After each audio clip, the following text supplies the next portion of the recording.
Stoicism, an ancient Greek philosophy founded by Zeno of Citium around 300 BCE, has seen a resurgence in popularity, drawing many with its promise of tranquility and resilience in a chaotic world. At its heart, Stoicism emphasizes the cultivation of virtue, the power of reason, and the crucial distinction between what one can control, thoughts, emotions, actions, and what one cannot, external events, other people's opinions. This focus on internal mastery is often presented as a powerful tool for mental well-being, helping individuals navigate stress and anxiety by accepting what is outside their influence. However, beneath this appealing surface lies a less discussed, darker side that can emerge when Stoic principles are misunderstood, misapplied, or taken to extreme lengths. The widespread adoption of Stoicism, particularly in self-help circles, often oversimplifies its complex philosophical underpinnings, risking the loss of critical distinctions, such as between emotional mastery and emotional suppression. This simplification creates a fertile ground for problematic interpretations to take root. While the core Stoic principle of focusing on what is within one's power is empowering, a strict and unnuanced application can inadvertently lead to ignoring or even justifying external harms, a dangerous path that deserves careful examination. One of the most common and potentially damaging misinterpretations of Stoicism involves the misguided pursuit of emotional detachment. The Stoic ideal of apatheia is often confused with apathy or complete emotionlessness. True apatheia is not the absence of all emotion, but rather freedom from destructive passions like excessive anger, fear, or joy, allowing emotions to flow without becoming trapped by them. The ancient Stoics themselves believed that a wise person, or sage, would still experience positive emotions such as joy, caution, and hope. However, the popular understanding frequently leans towards becoming emotionless Vulcans, who seek only rationalism and never any feeling. This misunderstanding can lead to a culture of emotional suppression, where individuals hide their true feelings to appear strong and unbreakable. A historical example of this can be seen in the British stiff upper lip culture, which, while fostering resilience, also contributed to a rigid emotional resolve that some argue veered into oppression and cruelty. Charles Darwin in 1872 noted that Englishmen rarely cry except under the pressure of the acutest grief, contrasting them with savages who weep copiously from very slight causes. This cultural emphasis, amplified by 19th century literature, created a national identity of superior self-control. But it also brought exploitation and barbaric acts during the expansion of the British Empire. While the article doesn't provide specific personal anecdotes of negative outcomes in relationships due to this stiff upper lip, the general impact of emotional suppression is clear. The consequences of this emotional suppression are particularly evident in personal relationships. An over-reliance on a Stoic facade can make partners feel disconnected, unimportant, and frustrated, leading to miscommunication, a lack of intimacy, and a struggle to build trust over time. For instance, a man taught to suppress his feelings to appear strong might inadvertently create significant emotional distance with his partner, who needs to see and understand his true self to feel genuinely connected. This pursuit of invulnerability, often by treating attachments like friends and family as preferred indifference or even expendable, fundamentally undermines the relational aspect of human existence. The goal is to blunt the psychological blow of loss, but this desire to avoid the pain of loss simultaneously prevents the profound joy and meaning that comes from deep attachment. As Queen Elizabeth II famously observed, "Grief is the price we pay for love."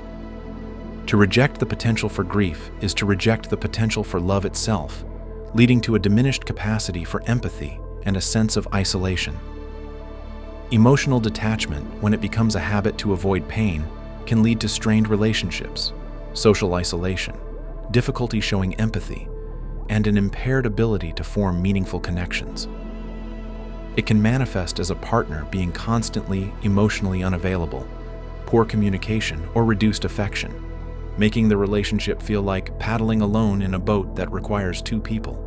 The philosopher Friedrich Nietzsche criticized this Stoic emphasis on apathy as a weakness, believing that emotions are essential for human flourishing and that suppressing them is harmful. While Stoics, like Marcus Aurelius, certainly promoted emotional mastery and compassion, not cold detachment, the popular perception and application often drift towards suppression, creating a significant emotional cost. Another problematic aspect arises from the Stoic emphasis on accepting what is beyond one's control and the concept of a predetermined universe. Stoics believe that everything that occurs is fated and necessary, a view that can lead to a philosophy of quietism or resigned acquiescence to injustice. If everything is determined, then what is the basis or motivation for working to change things, especially large-scale societal problems? This perspective gained traction historically during the decline of the Greek city-state, polis, when the focus shifted from civic action to individual inner resources, as the vast Roman Empire seemed too large for meaningful political engagement. The Stoic emphasis on individual inner resources to the practical exclusion of all else became popular in a context where collective action seemed less fruitful. In contemporary society, this tendency towards social indifference is reflected in various popular interpretations. For example, some argue that figures like Jordan Peterson, with his decree to set your house in order before trying to change the world, imply that systemic problems are natural and immutable, thus discouraging intervention in broader societal issues. Similarly, Dr. Michael Sugrue, in a lecture on Marcus Aurelius, bluntly stated that Stoicism teaches the social structure is not our problem, and that if God or nature or whatever is controlling the world makes you a slave, then be a good slave. This suggests a passive acceptance of one's social position, even if it is one of subjugation. Catherine Burbalsing, known as Britain's strictest headmistress, acknowledges social inequality but discourages wasting energy on trying to change this state of affairs, instead advocating for focusing on micro-level issues where individuals can have real impact. This represents a radical shrinking of the scope of what can be attempted collectively, akin to recommending fire-resistant homes instead of fighting a dragon. Former Navy SEAL Jocko Willink, a proponent of extreme ownership, avoids commenting on current affairs, believing they fundamentally doesn't matter. And entrepreneur Gary Vaynerchuk emphasizes 100% accountability, effectively blotting out the wider world as an arena for collective consideration. Even author Roy Scranton's argument that humans facing climate change should accept it and thereby die with dignity can be seen as an extreme manifestation of this Stoic resignation in the face of existential threats. While historical Stoics did engage in Stoic opposition against tyrants driven by their virtue of justice, there remains a philosophical tension within Stoic texts that can lead to contradictory views on action versus passivity. If virtue is the only true good and external circumstances like injustice are considered indifferent, then the motivation to actively fight injustice can indeed be diminished. The infamous stork argument from Epictetus, which equates human deaths and city destruction to the perishing of oxen and sheep or storks' nests, illustrates how this concept of indifference can lead to a profoundly callous disregard for immense human suffering, making it difficult to accept in a post-Auschwitz world. The pursuit of Stoic wisdom, particularly the ideal of the sage, can also inadvertently foster a sense of arrogance and judgment towards those perceived as unwise or vulgar. Observations within modern Stoic communities suggest a tendency for practitioners to look down on the herd. Epictetus's writings, for instance, can be interpreted as speaking from a superior position with contempt towards the vulgar, defining the vulgar person as someone who relies on external things which are outside of one's control. This can manifest in modern practice through the use of formal language that creates an us Stoics are better vibe, or through spiritual pride and one-upmanship among practitioners, where individuals might boast, "I'm more Stoic than you." This arrogance often stems from focusing on feeling better than the vulgar, rather than on genuine internal self-improvement, effectively turning Stoicism into a badge of honor. The ancient philosopher Sextus Empiricus, as early as 200 CE, accused Stoics of pride and arrogance, suggesting this is not a new criticism.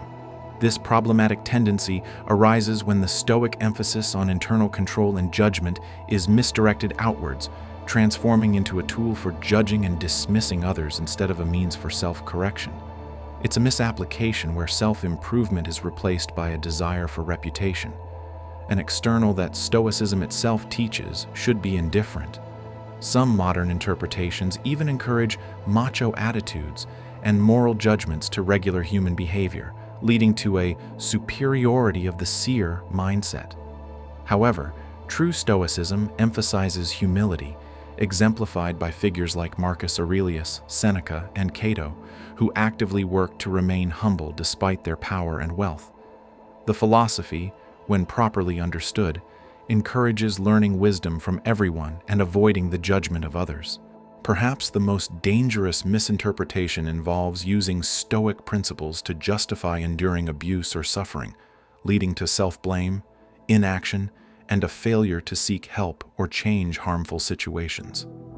Stoic sayings like Epictetus's "no one will hurt you" or Marcus Aurelius's "don't feel harmed and you haven't been" can be profoundly problematic when taken out of context. Jennifer Hullinger, who experienced abuse from her parents, initially reacted with fury to Epictetus's words, feeling he was denying her very real suffering. This misinterpretation can lead to a dangerous form of self-blame, where victims internalize the idea that their perception caused the harm, as Hullinger initially concluded that her mother suffered abuse because of me. Abusers can even manipulate these Stoic ideas, telling victims they hold the power to let his words hurt me. This highlights how the Stoic emphasis on internal control, when misapplied, can dangerously shift responsibility for external harm onto the victim, enabling abusive behavior. However, it is crucial to understand that true Stoicism, especially when combined with modern therapeutic approaches like cognitive behavioral therapy, CBT, is not about denying the harm or passively enduring it. Instead, it is about changing one's response to trauma and focusing on what is within one's power to change or influence. Stoicism does not teach one to stay in a miserable job or to passively cope with being forever alone, if those are judgments creating unhappiness. It advocates for taking action to rectify wrongs or remove oneself from harmful situations, not just putting up with it. The example of Barbara Nelson Blinn, who bravely endured an abusive marriage and found escape through writing, underscores that her suffering was very real and not something any philosophy should justify. Her poetry, filled with raw emotion and powerful courage, was her lifeline, allowing her to escape reality for moments and eventually find freedom, demonstrating that abuse is very real, even when not physical. The Stoic argument applied to atrocities like Auschwitz, dismissing immense suffering as nothing dreadful because it involves men's bodies perished, is a stark reminder of how the concept of acceptance can be dangerously conflated with inaction in the face of profound human tragedy. In conclusion, while Stoicism offers valuable tools for cultivating inner peace and resilience, its dark side emerges primarily from misinterpretations and extreme applications of its core tenets. These pitfalls include the misguided pursuit of emotional suppression, leading to detachment and strained relationships, a tendency towards social passivity and indifference, which can hinder collective action against injustice, the shadow of arrogance and judgment, fostering elitism and contempt for others, and most dangerously, the misapplication of resilience to justify enduring abuse and suffering. These negative outcomes are often a consequence of applying ancient philosophical principles, developed in a specific historical and cosmological context, to a vastly different modern world without sufficient adaptation or critical nuance. Ancient Stoicism was rooted in a belief in a divinely ordered, predetermined universe, which justified accepting fate. In a secular, interdependent world where collective action is often necessary for social progress, a literal adherence to these ancient tenets can lead to problematic outcomes. A truly beneficial practice of Stoicism requires integrating its principles with fundamental human needs for connection, empathy, and active engagement, rather than viewing them as separate or superior. The solution is not to abandon Stoicism, but to approach it with balance, cultivating resilience alongside empathy, practicing self-control alongside compassion, and embracing individual responsibility while also pursuing collective action. It is about discerning its valuable tools for inner peace while remaining deeply connected to humanity, actively compassionate, and engaged in making the world a better place, rather than rigidly adhering to principles that lead to its darker manifestations. The Stoic ideal of emotional mastery is not cold detachment, but a balanced approach that allows for emotional understanding and compassion. Ultimately, a wise engagement with Stoicism means acknowledging the full spectrum of human experience and responsibility, remembering that we were born to work together like feet, hands, and eyes.